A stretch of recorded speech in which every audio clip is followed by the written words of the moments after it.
다큐멘터리 역사를 찾아서 제52편 발해 무왕 영토 확장에 나서다.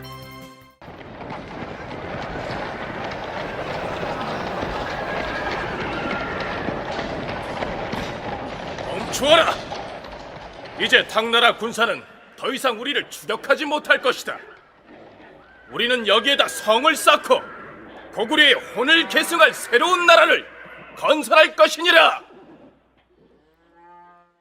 대조영이 동모산에 성을 쌓고 발해를 건국한 때가 서기 698년이었습니다. 지난 시간에 소개해드렸습니다만 대조영이 발해를 세우기까지의 과정을 간략하게 다시 한번 정리하면 이렇습니다. 당나라 영주에서 거란족 이진충이 반란을 일으켰다. 그러자 영주에 거주하고 있던 대조영의 아버지 걸걸중상과 말갈족의 우두머리 걸사비우가 그 기회를 이용하여 무리를 이끌고 영주를 벗어났다. 그들은 동쪽으로 요수를 건너 요동에 이른 다음 고구려의 옛 땅에서 각각 왕이 되었다. 당나라의 측천무후가 걸걸중상과 걸사비우에게 진국공과 허국공이라는 자코를 내렸으나 걸사비우는 그것을 거절하였다. 측천무후는 장수 이해고를 보내서 말갈족을 이끌고 있던 걸사비우를 죽였고 그 무렵 걸걸중상도 세상을 떠났다. 대조영이 걸걸중상의 권력을 계승하여 걸사비우가 이끌던 무리까지 함께 통솔하여 다시 동쪽으로 피신하였다. 이해고가 천물령을 넘어 뒤쫓아왔으나 그 전투에서 대조영의 군대에 크게 패한 뒤 돌아갔다. 드디어 대조영은 태백산, 즉 지금의 백두산 인근에 있는 동모산에 성을 쌓고 새로운 나라를 건설하였다. 그 나라가 바로 발해이다. 건국 과정이 대충 이렇습니다. 대조영이 처음 도읍을 정하고 산성을 쌓았다는 곳은 지금의 길림성 돈화시에 있는 성산자 산성이라고 하는 것에 대해 역사학자들 사이에는 이의가 없습니다. 그런데 발해의 첫 도읍지를 서술한 중국 사서들에는 약간의 차이가 발견됩니다. 대조영은 천물령 전투에서 측천무후의 당나라 군사를 물리친 다음 그 무리를 거느리고 동으로 가서 계류의 옛 땅을 차지하고 동모산에 운거하여 성을 쌓고 살았다. 구당서의 발해 말갈 전에는 이렇게 기록되어 있는데 대조영은 고구려가 멸망하자 무리를 이끌고 음누의 동모산을 차지하였다. 그곳은 영주로부터 동으로 2천리 밖에 위치하며 남쪽은 신라와 맞닿고 동쪽은 바다에 닿고 서쪽은 거란과 접하고 있다. 신당서의 발해 전에는 또 이렇게 기록하고 있습니다. 동무산의 위치를 구당서에서는 계류의 옛 땅이라고 기록하고 있는 반면에 신당서에는 음누의 땅이라고 서술하고 있는 것입니다. 계류는 옛 고구려의 어부 중 하나였던 계류부를 일컫는 말이고 음누는 말갈의 예전 이름입니다. 고구려연구재단 임상선 연구위원의 얘기를 들어보시죠. 음누라는 것은 우리가 알다시피 말갈의 그 전신이기 때문에 음누의 옛 땅이라 그러면 발해가 건국된 곳이 말갈 지역에 건국된 듯이 이렇게 우리가 이해할 수가 있고, 또 구당서에서 말하는 계류라는 것은 고구려의 한 어부족의 하나였습니다. 그렇기 때문에 구당서에서는 고구려 옛 땅에 건국된 식으로 되어 있고 신당서에서는 말갈의 땅에 발해가 건국되어 있는 식으로 다르게 서술되어 있습니다. 그래서 이 두 서로 다른 기록을 어떻게 이해할 것인가, 이것이 중요한 문제가 되는데, 사실 편하기는 우리에게 유리한 구당서의 기록만을 받아들이면 편하지만, 글쎄요, 역사 기록을 구미에 맞는 부분만 취사 선택할 수는 없겠지만 양쪽 기록을 모두 존중한다 하더라도 구당서에 나오는 음누의 옛 땅 역시 고구려의 통치를 받던 곳이기 때문에 발해의 고구려 계승에 대한 진실에는 변함이 없을 것입니다.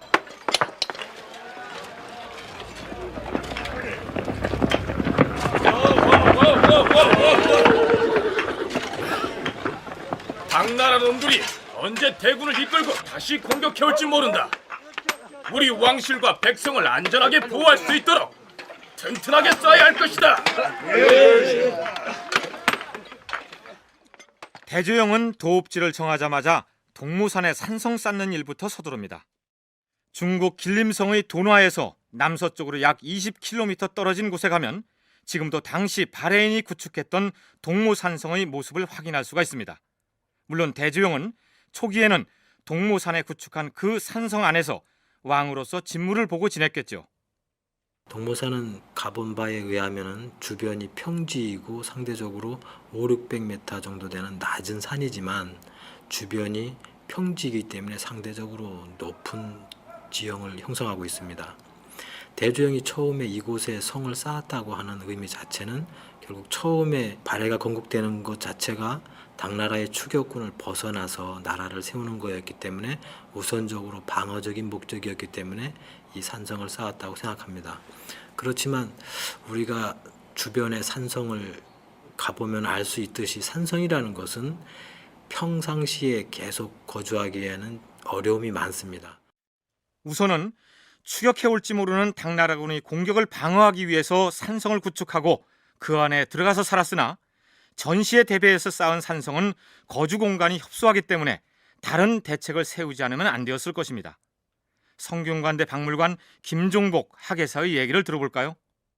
발해의 경우도 동모산이 이제 산성이고 그리고 평지성으로서 이제 하나가 있어야 되는데 예전에는 그곳을 이제 오동성이라고 봤는데요. 최근에는 이제 영승 마을이라고 하는 곳을 보통 보고 있습니다. 그래서 영승 마을이 이제 거주지이고 그 성산자 산성 그러니까 동모산이 이제 방어 시설로서 그래서 아마 대조영이 처음에 이제 동모산에 와서 이제 축성을 해서 했다고 하는 것은 단순하게 그 동모산에 성을 쌓은 것만 이야기하는 게 아니라 그 주변의 평지성에도 성을 쌓은 것. 그래서 그 두 군데를 합쳐가지고 이제 발해 초기 수도라고 할 수 있습니다. 뭐라고 하였느냐? 우리나라 군사가 우리 고구려 국경을 넘어 침입해오고 있다는 말이냐? 당장 백성들에게 식량과 가재 등을 챙겨서 산성으로 대피하라고 일러라. 들판에는 곡식 한 돌 남기지 말게 하라.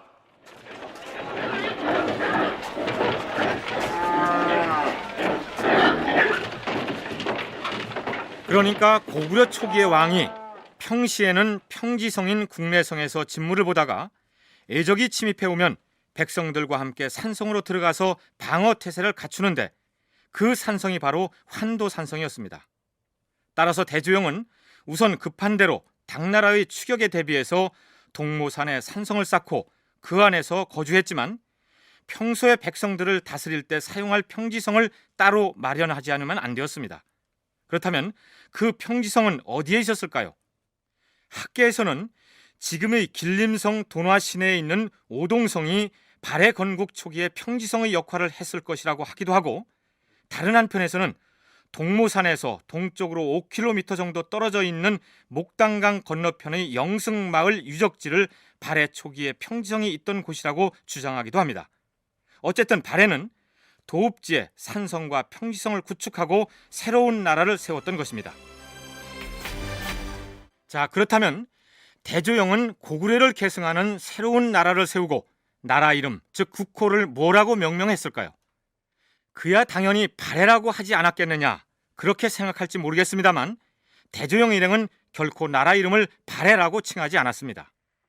대조영이 굳세고 용맹스러우며 병사를 잘 통솔하자 말갈의 무리들과 고구려의 유민들이 점점 모여들었다. 대조영은 스스로 진국왕에 올랐다. 구당서 발해 말갈전의 내용이 이렇습니다. 그러니까 구당서에서는 대조영이 세운 나라를 진국이라고 기록하고 있는 것입니다. 그렇다면 신당서에는 또 어떻게 올라 있을까요? 대조영은 걸사비우의 무리까지 합병하여 그 지역이 중국과 멀리 떨어진 것을 믿고 나라를 세워서 스스로 진국왕이라 불렀다. 우리는 이 터전에 고구려의 혼을 계승할 새로운 나라를 건국하겠노라. 나라의 이름은 진국이다.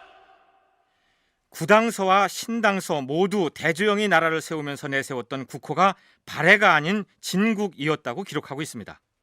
그런데 구당서에서 언급한 진국과 신당서의 진국은 같은 글자가 아닙니다. 구당서에서 칭하고 있는 진국은 떨칠 진자의 진국이고 신당서의 진국은 천둥, 벼락을 의미하는 우레 진자의 진국입니다. 여유가 있는 분은 한자 자전을 찾아서 이 글자들의 훈음을 한번 확인해 보시죠. 김종복 학예사의 얘기입니다. 구당서에는 떨칠 진자로 써 있습니다. 근데 신당서에서는 우레 진자, 우리가 보통 진단, 동쪽을 의미하기도 하는 이제 그 우레 진자를 쓰고 있는데요. 구당서에 없는 내용들이 신당서에 많이 있기 때문에 신당서 사례적 가치가 높다라고 했는데, 이 신당서에 나와 있는 이게 우레 진자, 그러니까 동방을 의미하는 진자를 쓴 것은 뭐라고 보냐면은 아마도 중국 입장에서 볼 때 동쪽에 위치하기, 그러니까 당나라 입장에서 볼 때 동쪽에 위치하기 때문에 진나라라고 했을 것이다라고 하는 것은 이제 전형적인 중국식 사고방식이 할 수 있겠죠.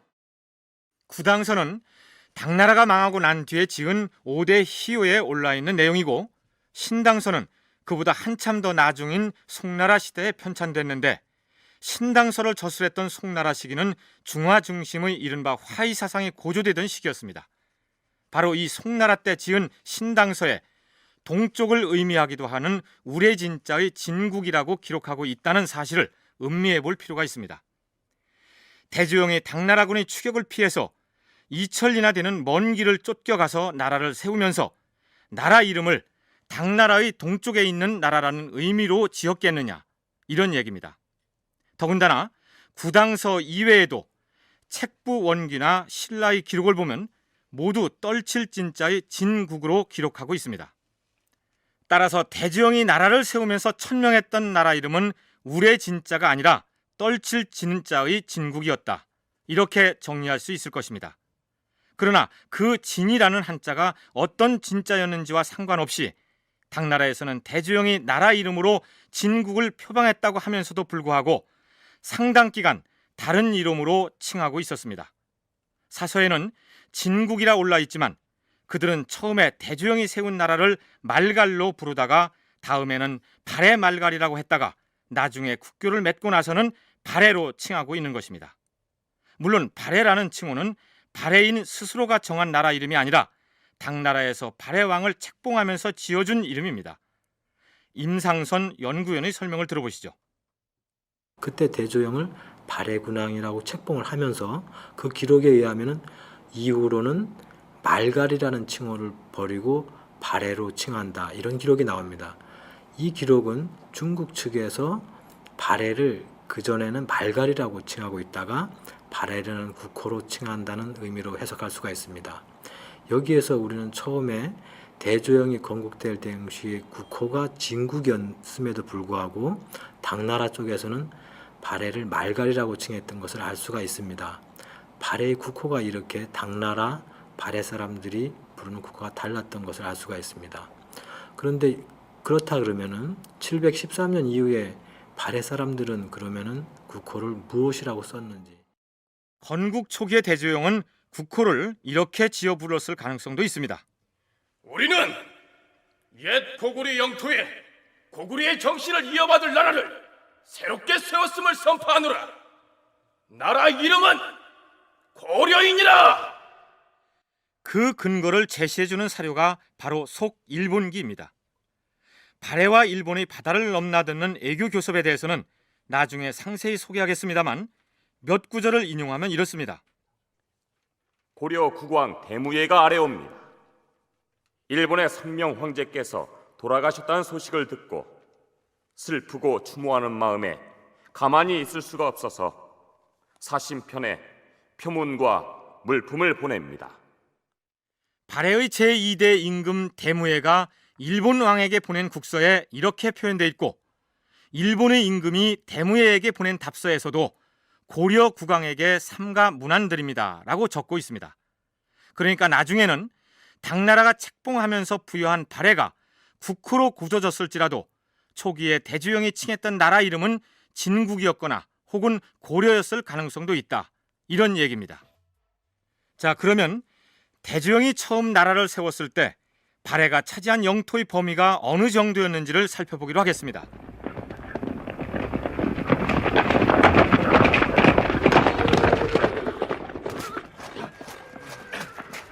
대왕마마, 소인은 저 산 너머 고을에 살고 있는 추장이옵니다.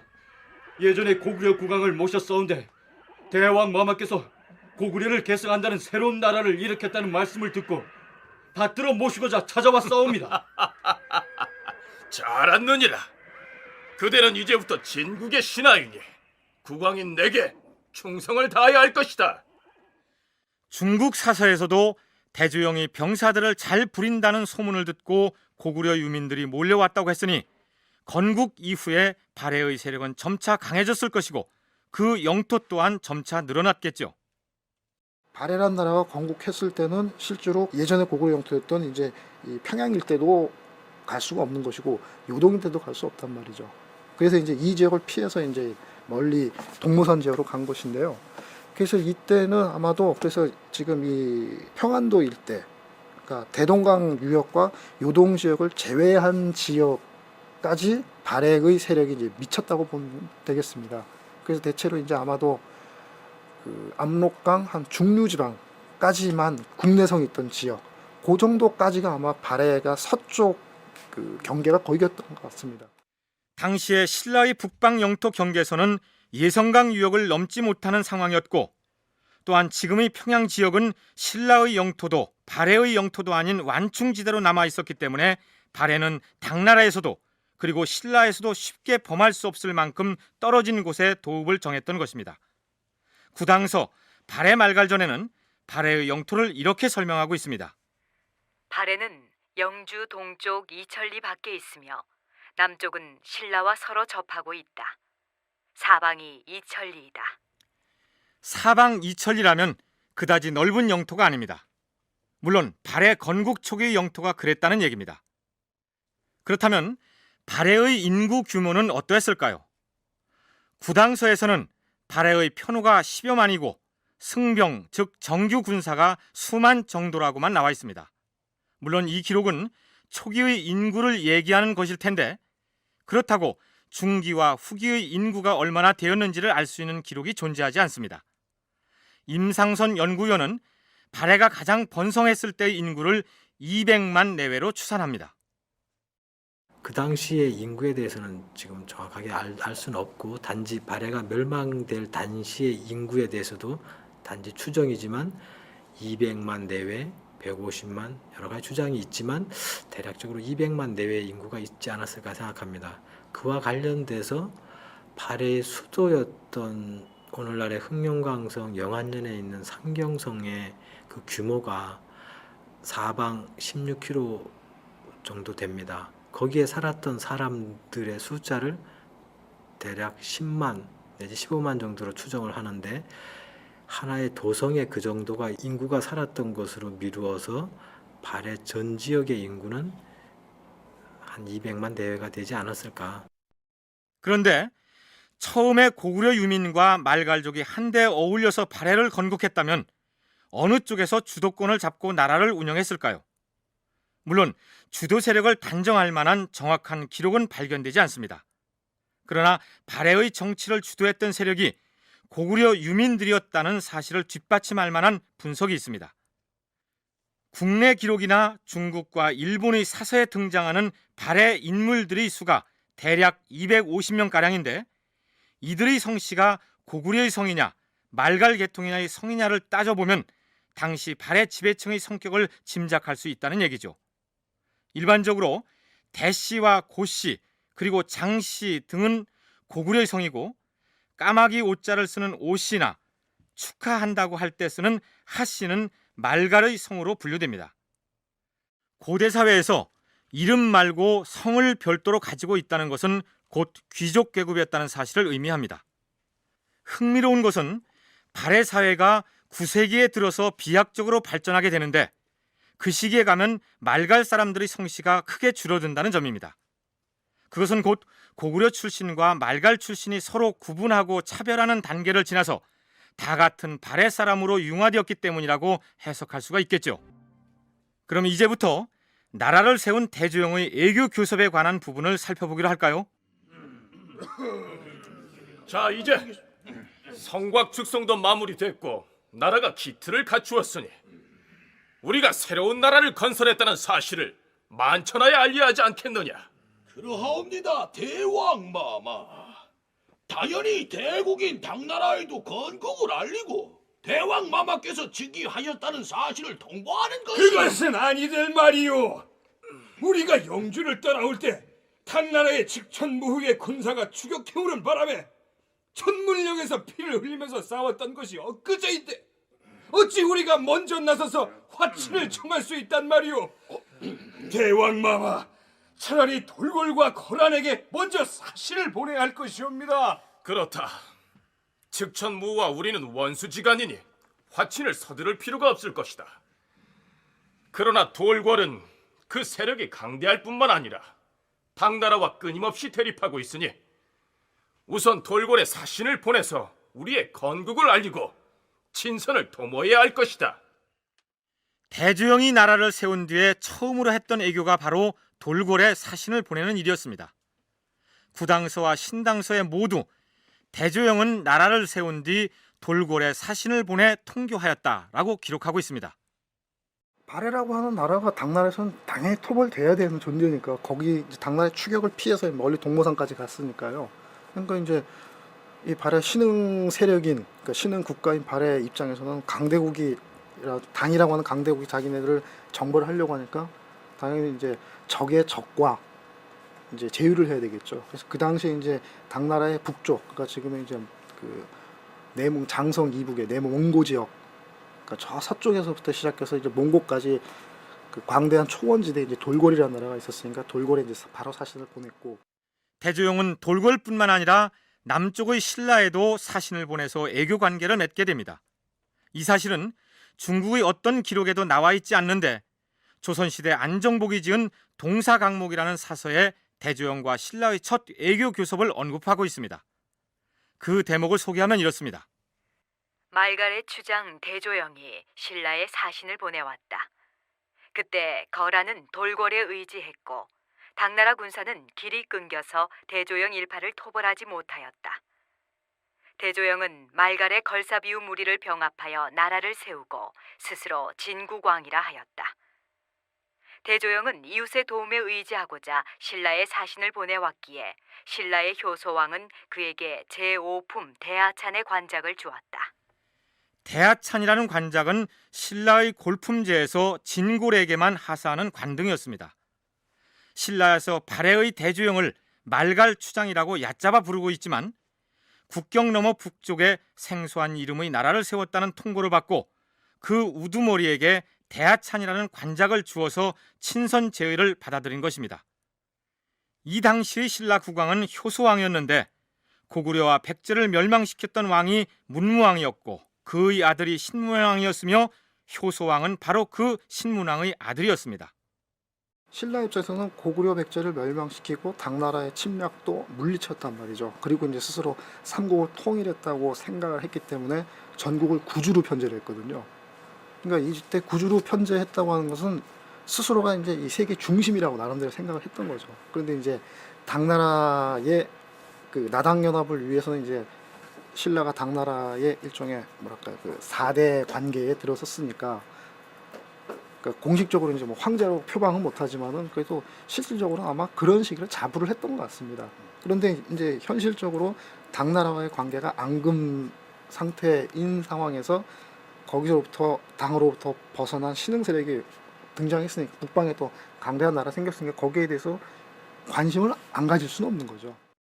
나당 전쟁의 여파로 당나라와 갈등 관계로 대립하고 있던 신라로서도 북쪽에 새로 들어선 발해와 친선 관계를 맺어둘 필요가 있었겠죠. 서기 705년 당나라에서는 그동안 실질적인 황제 노릇을 하던 측천무가 죽고 중종이 왕권을 회복하게 됩니다. 우리가 비록 이진충의 난을 진압했으나 영주 지역을 수복하진 못하였고 동북 지역의 땅을 거란이 차지하고 있다.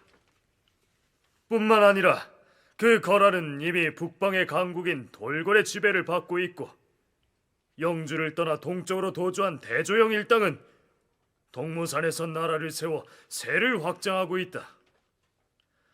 어찌했으면 좋겠는가? 우선 거란부터 토벌해야 하지 않겠는가?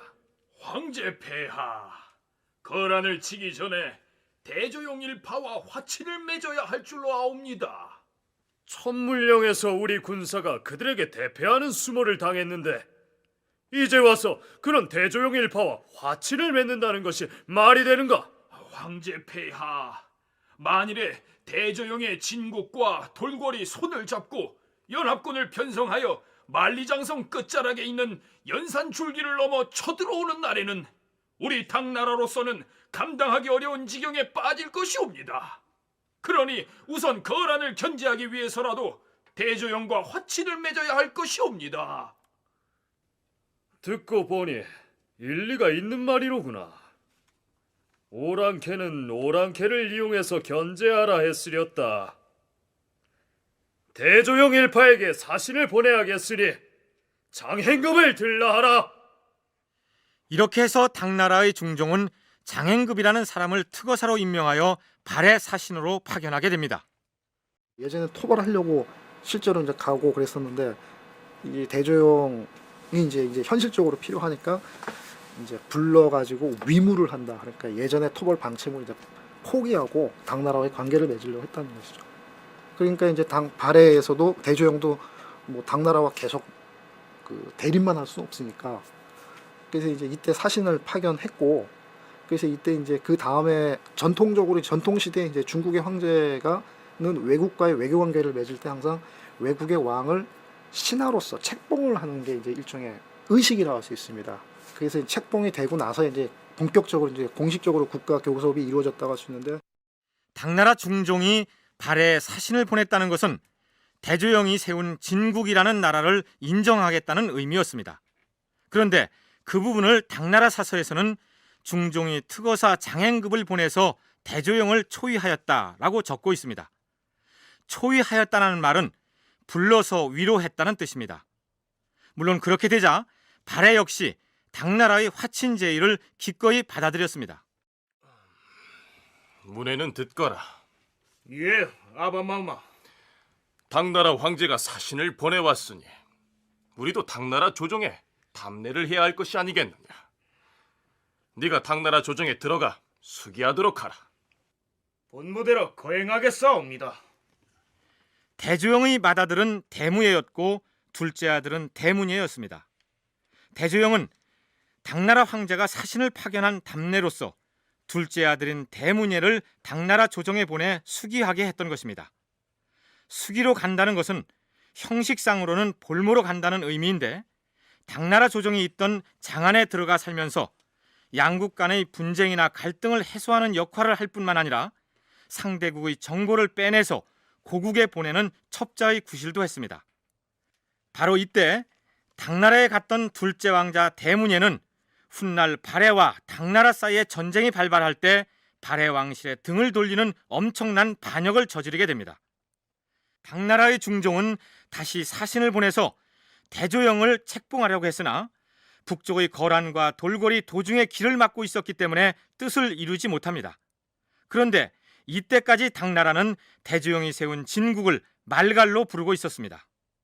고구려가 멸망되고 나서 고구려의 그 유민들이 새로운 나라를 만들었다고 했을 때는 당나라 입장에서 볼 때는 기존의 고구려를 멸망시켰던 과거의 위협이 이제 손상이 가는 거거든요. 그렇기 때문에 고구려의 관련성을 의식적으로 이제 제거를 하려고 하니까 상대적으로 이제 말갈이라고 하는 말은 이제 아시다시피 이 동북 지역에서 이 말갈이라는 글자에 보면 가죽 혁자가 있단 말이에요. 그러니까 쉽게 말해서 이제 반농 반수렵 생활을 하는 미개한 종족이란 말이죠.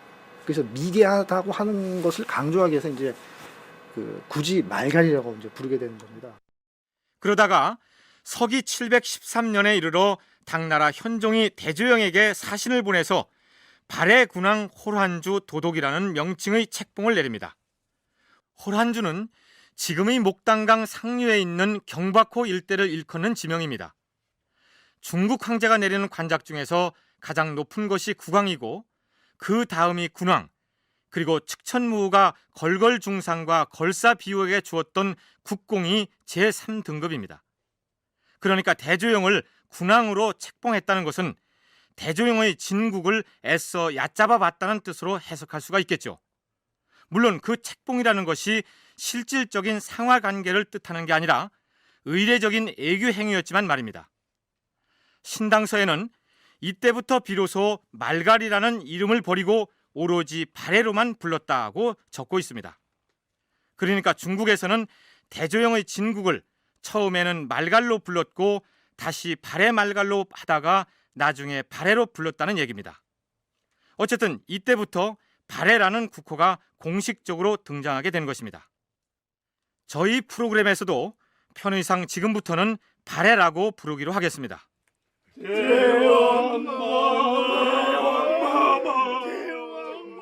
서기 719년 발해를 건국했던 대조영이 세상을 떠납니다. 대조영에 이어 제2대 임금으로 등극한 사람은 대조영의 맏아들이었던 대무예였습니다. 온갖 어려움을 무릅쓰고 나라를 세우셨던 선왕께서 승하하셨다. 짐은 선왕께 고왕이란 시호를 올리고 정성을 다해 장사 지낼 것이다. 더불어서 우리는 독자적인 연호를 사용할 것이다. 짐이 정한 연호는 인한이니라. 자, 여기서 새로 왕위에 오른 대무예가 선왕의 시호를 고왕이라 정하고 어질 인자에 편안할 안자를 쓰는 인한이라는 독자적인 연호를 사용했다는 사실을 주목할 필요가 있습니다. 김종복 학예사의 얘기를 들어보시죠. 당나라의 책봉을 받은 나라에서는 사실 시호라든가 연호 같은 걸 사실 독자적으로 사용할 수 없거든요. 그러니까 시호 같은 경우는 이제 사용한다 하더라도 당나라의 이제 추인을 받아야 되는데 그것도 안 하고, 더구나 독자적으로 연호를 쓴다고 하는 거는 실질적으로 독립국이라는 걸 의미하는 거거든요. 근데 이제 지금 어쨌든 형식적으로는 당나라의 책봉을 받았단 말이죠. 그래서 이제 이런 걸 가지고 그 중국에서 요즘 이제 이야기하는 게 흔히 동북공정이라고 얘기하는 이제 발해는 당의 이제 일종의 하나의 지방 정권이었다라고 하는 것에 대해서 이제 가장 정반대되는 이제 증거가 바로 그 두 가지인데. 그러니까 중국의 책봉을 받은 것은 형식적인 애교 관례성의 행위일 뿐이고 독자적인 연호를 사용했다는 것은 발해가 어떤 나라에도 예속되지 않는 독립국이었다는 사실을 입증할 수 있는 중요한 지표가 된다는 것입니다. 대조영이 세상을 떠나고 태자였던 대무예가 왕위에 오르고 난 직후에 발해 사신이 당나라에 가서 이렇게 알렸겠죠. 아래옵니다.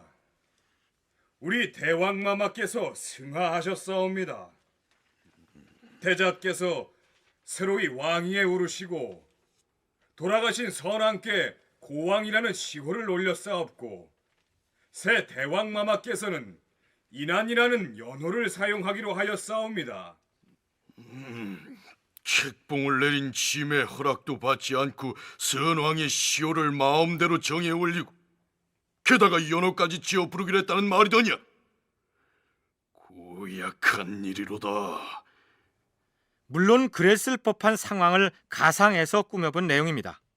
실제로 그 대목을 기술한 신당서 북적 열전에도 불만스러운 문구가 보입니다. 대조영이 죽으니 그 나라에서 사시로 고왕이라 하였다. 또 사사로이 연호를 인한으로 고쳤다. 여기서 사실한 사사로이 정한 시호를 일컫는 말입니다. 그러니까 당나라 기준에서 보자면 임금이 죽었을 때 이른바 천자인 황제가 생전의 업적에 걸맞는 시호를 내려야 하는데 허락을 받지 않고 정해버렸으니 사시라고 표현한 것이고, 연호 역시 사사로이 정했다고 불만스럽게 표현하고 있는 것입니다. 임상선 연구위원 역시 독자적인 연호 사용이야말로 발해가 당나라의 속국이 아닌 독립된 국가였다는 사실을 반증하는 것이라고 얘기합니다. 전근대 시대의 연호라고 하는 것은 다른 어떤 것보다도 그 왕조와 국가의 독립성을 나타내는 표식이라고 할 수가 있겠습니다. 연호와 함께 오늘날의 달력, 정삭을 사용하는데 이 달력과 연호를 썼다고 하는 것은 주변의 왕조나 주변 국가 구별되는 독립적인 국가였음을 의미합니다.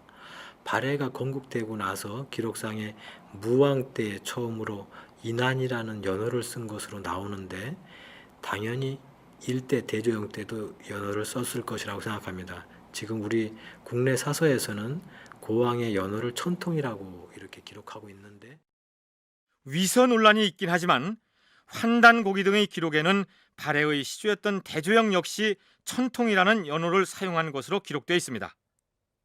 그러면 이제부터 제2대 무왕의 업적을 살펴보기로 하겠습니다.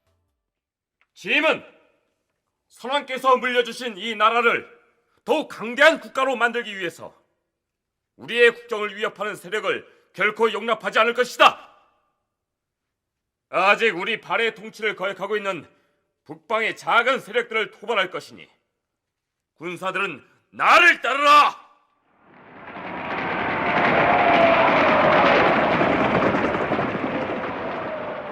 제2대 임금 대무에는 훗날 무왕이라는 시호를 갖게 되는데 이름 그대로 무력을 크게 떨쳐서 영토를 확장하는 데 지대한 공을 세운 임금이었습니다. 신당서에서도 이렇게 기록하고 있습니다. 대무예가 왕위에 올라 영토를 크게 개척하니 동북의 모든 오랑캐들이 겁을 먹고 그를 섬겼다. 이렇게 되자 남쪽의 신라 역시 발해의 남진을 염려하지 않을 수 없었습니다. 무왕은 왕위에 즉위하고 나서 주변의 말갈족을 적극적으로 공략을 하게 되는데 고왕 때의 나라의 어느 정도 기본적인 틀을 형성한 상황에서 무왕은 발해의 초기에 영역적인 기틀을 마련했다고 할 수가 있습니다. 결과적으로 무왕의 주변 지역에 대한 공략은 인접한 나라들에게는 큰 위협이 됐을 것이 분명합니다. 특히 남쪽에 있는 신라 같은 경우에는 북쪽의 발해의 적극적인 영토 경략에 대해서 신경을 쓰지 않을 수가 없었을 것이라고 생각합니다. 삼국사기 신라 본기의 한 대목을 살펴보기로 할까요? 성덕왕 20년 가을 7월 하슬라 방면에 장성 2,000명을 징발하여 북쪽 경계에 장성을 쌓았다.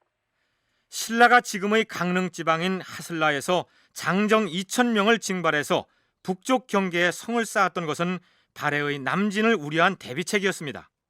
하슬라 도가 이제 아무래도 강릉에 치소를 둔 도인데 거기에 있는 사람들을 2,000명 동원했다고 하는 것은 이제 가장 북쪽이니까요. 그러니까 나중에 그 하슬라 도는 이제 구주로 치면 이제 삭주에 해당되는데요. 삭주, 명주, 이제 삭주에 해당되는데 그 지역 사람들을 동원해서 이제 성을 쌓은 게 대체로 지금의 연산만 쪽에 있는 용흥강이라고 하는 강이 있습니다. 그래서 그쪽에 고성이 이제 확인이 되는데 아마 거기에 이제 성을 쌓았다는 게 용흥강에 성을 쌓았다는 걸로 이제 보통 이야기를 하는데요. 그러니까 이 발해의 세력 확장에 대해서 신라로서는 이제 일정하게 대처를 안 할 수가 없는 거죠.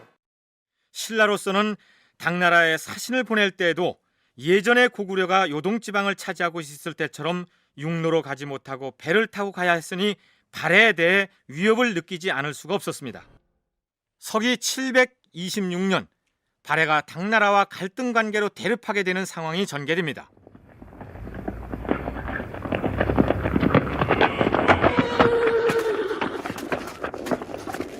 대왕마마, 흑수말결의 사신이 당나라 도정에 찾아갔사온데 당나라 현종이 그 지역을 흑수지로 삼았다 하옵니다. 그렇다면 흑수말갈이 당나라의 손아귀에 들어갔다는 말이냐? 그러하옵니다. 더욱이 흑수말갈의 우두머리가 당나라에 간청을 해서 장사라는 벼슬을 하사받아 당나라 황제의 명을 받겠노라고 다짐을 했다 하옵니다. 이런 배은망덕한 놈들이 있나? 흑수가 처음엔 우리 발해의 길을 빌려서 당나라와 통하게 됐고 지난번 돌고래에게 토둔을 청할 적에도 우리에게 먼저 알려서 허락을 받았었는데 이제는 우리 발해를 무시하고 스스로 당나라의 다스림을 받겠노라 청하다니 이는 표시 당나라가 겉으론 우리 발해와 화친 운운하면서도 주변 세력들과 손을 잡고 우리를 치자는 속셈이 아니냐. 내 흑수 이놈들을 그냥 그대로 두지는 않을 것이다. 여봐라! 흑수말갈을 토벌할 것이니 군사를 징발하도록 하라. 발해가 건국될 당시에 당나라의 그 지배에서 벗어나서 나라를 세웠습니다. 그래서 거기에 대한 토벌군을 보내기도 했지만 발해가 건국된 뒤에는 발해의 존재를 인정했습니다. 그렇지만 당나라 입장에서는 마음속으로 발해의 건국을 축하한 것은 아니고 외교 정치상으로 부득이해서 발해의 존재를 인정하지 않을 수 없었습니다. 그것을 잘할 수 있는 것이 바로 흑수말갈에 대한 대응인데 흑수말갈은 바로 발해 뒤에 있는 집단입니다. 발해가 흑수말갈 토벌에 나섰던 내용을 소개하기 전에 그동안 발해 주변 세력들의 정세가 어떻게 변했는지부터 설명하도록 하겠습니다. 당나라는 마침내 거란을 내쫓고 영주 지방을 회복하게 된다. 그런데 발해가 제2대 임금 대무의 시기에 이르러 동북쪽으로 자꾸 세력을 확장해오자 발해를 견제할 필요가 있었다. 그래서 발해의 배후에 있는 흑수 말가를 끌어들이기로 한 것이다. 당나라 북쪽에는 돌궐이라는 강대국이 있었는데 돌궐은 보통 자기들에게 복속한 나라에는 토둔이라는 관리를 두어서 세금을 걷고 공무를 징수한다. 그때까지만 해도 흑수 말갈이 돌궐에게 토둔을 청할 때 발해의 허락을 받았을 정도로 고구려는 흑수 말갈에 대해서 일정한 영향력을 행사하고 있었다. 그런데 그 흑수 말갈이 이제는 당나라와 유착해서 당의 지배를 받겠다고 나선 것이다. 더군다나 남쪽의 신라 역시 발해의 남진을 견제하기 위해 당나라와 급속하게 가까워지고 있는 상황에서 당나라와 흑수 말갈이 군사적으로 연합하여 발해를 공격한다면 심각한 위기를 맞이할 상황이었다. 상황이 그렇게 돌아가고 있었던 것입니다. 그런데 대무예의 흑수 말갈 공격 계획은 우선 발해 조정 내부에서부터 강력한 반대에 부딪히게 됩니다. 아니되옵니다. 지금 흑수말가를 치는 것은 심히 어리석은 전략이옵니다. 대무예의 흑수 말갈 토벌에 이렇게 반대하고 나선 사람은 다름 아닌 임금의 친동생인 대문예였습니다. 대문예는 대주영의 명을 받고 오랫동안 당나라의 인질로 가 있다가 귀국했기 때문에 당나라를 비롯한 주변 정세에 밝았다고 할 수 있겠죠. 넌 당나라가 우리 발해를 압박하기 위해서 흑수 말가를 흑수주로 편제하고 관리를 임명해서 복속시키려고 한다는 것을 모르느냐? 그렇다 하더라도 우리가 지금 흑수말가를 친다면 당나라 조정에서는 곧 당나라의 전쟁을 선포한 것이라고 생각할 것이옵니다. 당나라는 대국으로서 우리보다 군사가 만배나 되는데 그들과 원한을 맺는다면 선왕께서 세우신 우리 발해는 망하고 말 것이옵니다. 지난날 고구려가 전성기에 30만 군사로 당나라에 맞서 싸웠던 것은 영웅적인 전투였다고 할 만하지만 결국엔 당나라 군사가 덮치자 나라가 멸망하지 않았사옵니까? 오늘날 우리의 군사는 고구려에 비한다면 3분의 1에 지나지 않사옵니다. 이 싸움은 아니되옵니다. 너는 이 나라의 대신이요 사사로이는 임금의 아우가 되는 처지에 앞장서서 군사들의 사기를 북돋우던 모자랄 판에 어찌 그리 나약한 소리를 하는 게냐? 대왕마마, 나라를 위해서 충심으로 가라는 것이옵니다. 흑수말갈의 토벌을 그만두시옵소서. 아마도 대문예는 당나라에 오랫동안 머물고 있으면서 당나라의 군사 규모나 국력을 직접 목격하고 관찰했기 때문에 그 위세에 지레 주눅이 들었을지도 모르죠. 흑수 말가를 발판으로 삼아서 우리 발해를 도모하려는 당나라의 속셈이 뻔히 보이는데 이대로 묵과해서는 안 될 것이다. 문예야, 너를 이번 전쟁의 사령관으로 임명하니 군사를 이끌고 출정하여 흑수 말가를 기필코 쳐부수고 돌아오너라. 알겠느냐? 예, 대왕마마.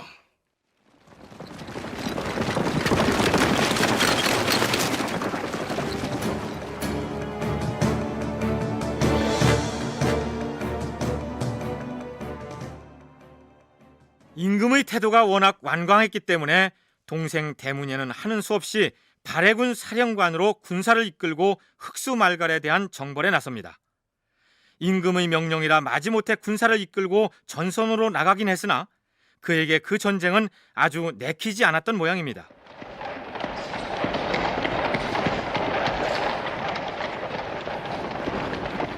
장군, 드디어 국경에 이르렀습니다. 저 능선을 넘으면 흑수 말갈의 땅이 옵니다. 군사를 나눠서 공격해야 하지 않겠습니까? 만 멈추어라!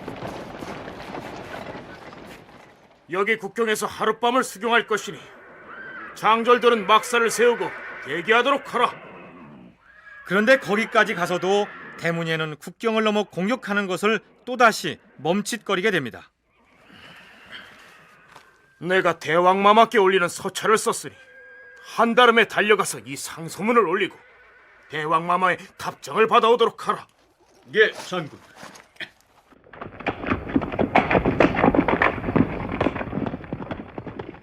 과연 대문예는 그 서찰에 뭐라고 적었을까요? 사령관이 서찰을 주면서 답장을 받아오라 했다는 말이냐? 그래, 어디 가져와 보라. 예, 대왕마마. 여기 있사옵니다.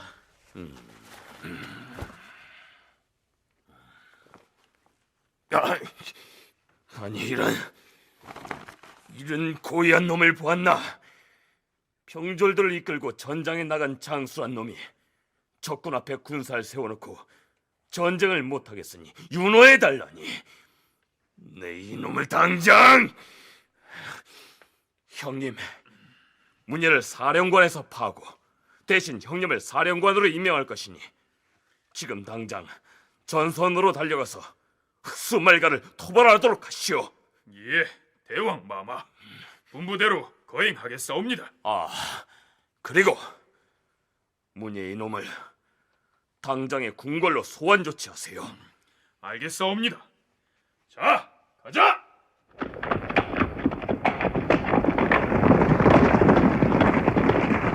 대문예를 대신해서 새로이 사령관에 임명되어 전장으로 달려가고 있는 이 사람은 임금의 사촌형인 대일하였습니다. 한편 대문예는 군사를 국경에 세워두고 임금의 답장을 기다리고 있었는데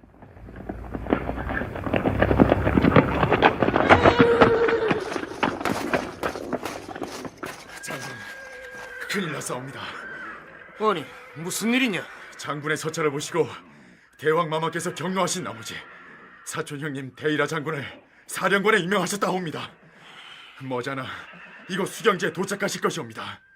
그리고 장군을 궁궐로 소환하라고 엄명을 내리셨다옵니다. 비록 사사로이는 아우가 되시오나 만일 궁궐로 소환되시면 목숨이 온전하지 못할 것이옵니다. 내 생각도 그러하다. 그렇다면 이 일을 어찌하면 좋겠느냐? 한시바삐, 이곳을 빠져나가 당나라로 가시옵소서. 날더러 망명을 하라는 말이냐? 장군은 당나라에 오랫동안 수기로 가 계셨으니 당나라에 가시면 크게 환영받으실 것이옵니다. 그런 다음 훗날을 기약하시옵소서. 지금 이곳을 어떻게 빠져나갈 수 있단 말이야? 소인이 당나라로 가는 새길을 알고 있사옵니다. 소인이 모실 터이오니 따라오시옵소서. 서둘러야 하옵니다. 그래, 가자.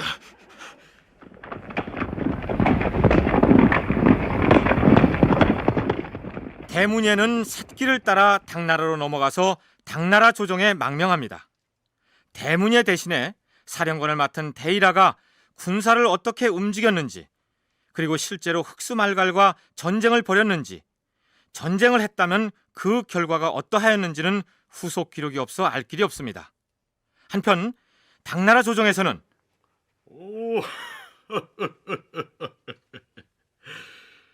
발해 왕이 군사를 일으켜 흑수말가를 치라 했는데 그대가 결사 반대했다고 하였는가?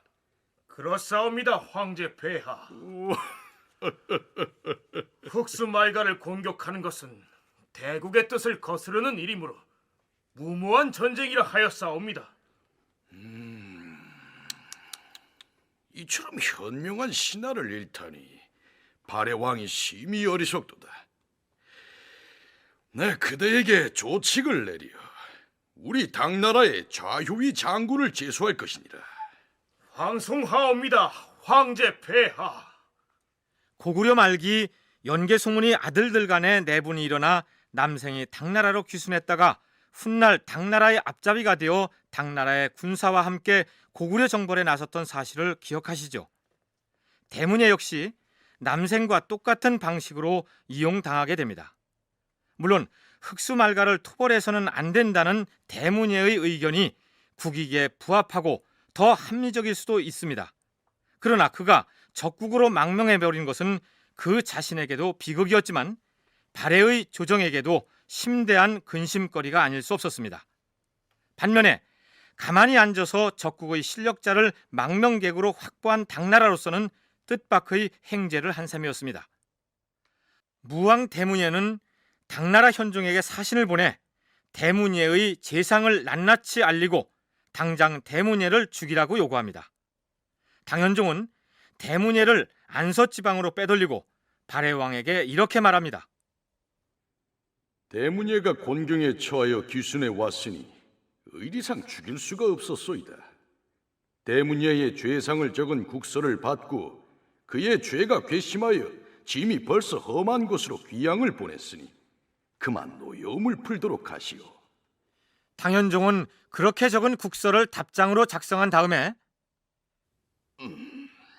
발해에서 온 사신들은 돌아갈 것이 없으니 우리 당나라에 머물러 있도록 하라. 이도수는 듣거라. 예, 지금 당장 이 국서를 가지고 발해 조정으로 달려가 전하도록 하라. 예, 황제 폐하. 당현종은 발해 사신을 붙잡아 두고 이도수라는 사신을 발해로 보냅니다. 그러나 대무예는 당현종의 국서를 믿을 수가 없었습니다. 당나라 황제가 거짓을 말하고 있음이 분명하렸다. 여봐라! 당나라에서 국서를 가지고 온 사신을 온갖 수단으로 회유하여 지금 문예가 어떻게 지내고 있는지를 알아내야 할 것이다. 당나라로 망명한 대문예의 송환을 둘러싼 양국의 줄다리기는 이후로 계속되고 결국 그 때문에 발해와 당나라 간에 한바탕 전쟁이 일어나게 됩니다.